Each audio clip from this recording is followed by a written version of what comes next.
It's the kind of story that makes you shiver.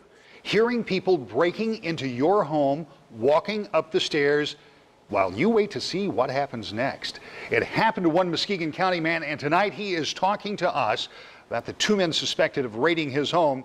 They are behind bars. 24-hour News 8's Danny Carlson is in our newsroom with how this story ended without bloodshed. Danny? Yeah, that's right, Rick. Police say that two men remain in the Muskegon County Jail tonight, and the man who caught them at gunpoint is talking to us about what happened.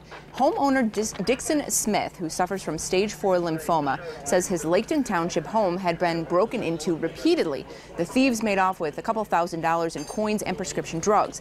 Yesterday, he was waiting with a shotgun and caught them as they came upstairs, heading for a row of coin jars in a closet. Now, Smith tells us one of the men, Jim Polk, now in his 20s, was well known to him. Smith says Polk grew up across the street and Thursday brought another young man, Alex Dickerson. Smith made the pair lie on the staircase until Muskegon County deputies and the state police arrived. It's not a fun experience.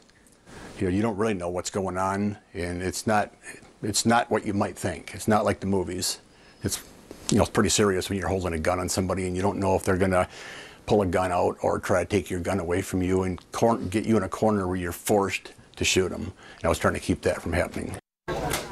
Smith tells us his former neighbor Polk is a drug addict, and he says that he would like to see the young man get a sentence that will straighten him out. He also told us that he's disappointed but not upset about those repeated thefts. At the Live Desk tonight, Danny Carlson, 24-hour News 8.